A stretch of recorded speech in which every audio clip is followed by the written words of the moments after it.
c'est le lancement, l'inauguration pour marquer l'arrivée de nos 15 artistes japonais qui sont arrivés donc de Tokyo hier et qui ont donc installé, décoré et l'école et le centre d'animation Binet. Et en fait, on tenait à ce que l'inauguration, le petit pot de bienvenue se fasse au sein de l'école maternelle Binet, qui est en partenariat avec une école maternelle au Japon depuis plus d'1 an et qui a un échange régulier entre la France et cette école, donc l'école maternelle Binet, et une école sur une petite île au sud du Japon. Le projet Japon est né d'une collaboration avec une enseignante qui venait régulièrement chez nous pour faire des remplacements et qui, pendant ses vacances scolaires, donnait des cours dans une école privée d'art plastique à des enfants japonais. Ils ont souhaité venir à Paris, rencontrer des écoles, des enseignants, et donc ça s'est né comme ça. Et ensuite, donc, il y a eu un bon contact. Plusieurs professeurs de l'école japonaise sont venus. Et donc notre collaboration a commencé tout doucement comme ça. Qui vient me montrer le nom de l'auteur japonais? Ali? Donc la séance de cet après-midi va débuter donc par pas la lecture d'un livre, car ce livre, il n'y a quasiment pas de parole. En fait, c'est un livre qui montre un train qui chemine à travers le Japon. Donc ce n'est pas à moi à parler, ça sera aux enfants à s'exprimer, de raconter ce qu'ils voient sur le livre, de raconter aussi ce qu'ils pensent par rapport au Japon, par rapport au paysage que le petit train traverse. Attention, je referme, regardez bien. Chouchou, le petit train continue son voyage. Et de là, on va donc enchaîner sur la carte du Japon. Le Japon, ce n'est pas simplement une île, c'est 4 grandes îles et plein de petites îles autour. Cette semaine va être consacrée au Japon sur l'école. Donc toutes les classes sont mises à contribution. Les petites sections vont avoir une initiation. Et pendant la semaine réellement où nous accueillons les artistes japonais, il y aura des ateliers. Ateliers de port de kimono.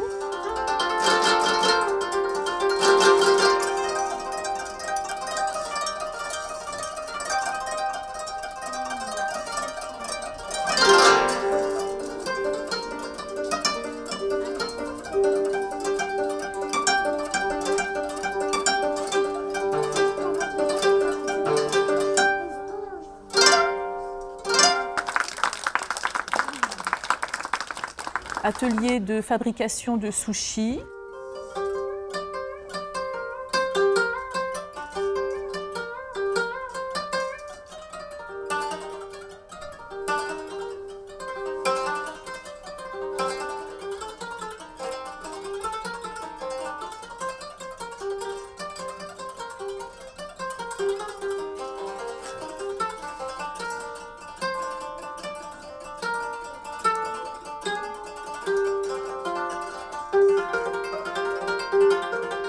Atelier d'écoute et de danse.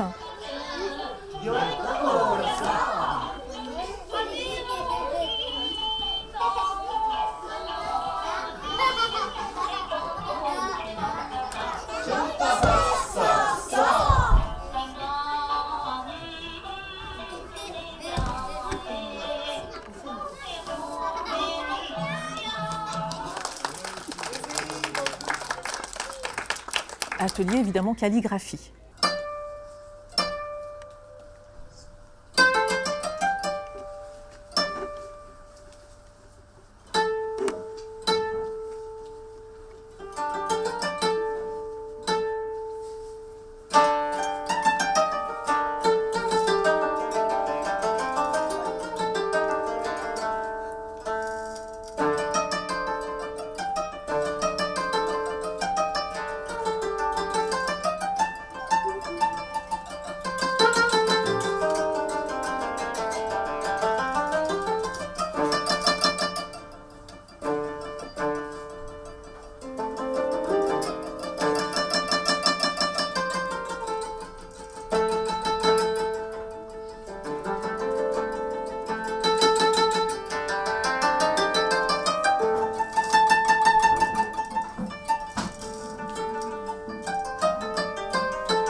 Japon m'a toujours intéressée, mais un peu de loin. Je trouvais ça un peu magique comme pays parce que très différent tout en étant très moderne.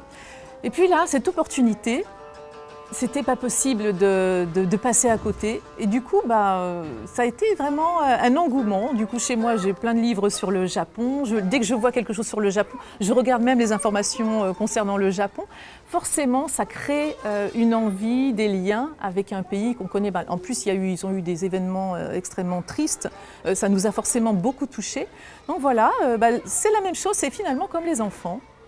J'ai découvert un peuple, un pays, pour lequel au début j'avais un intérêt, mais somme toute restreint. Et là maintenant, non, c'est maintenant devenu une grande passion.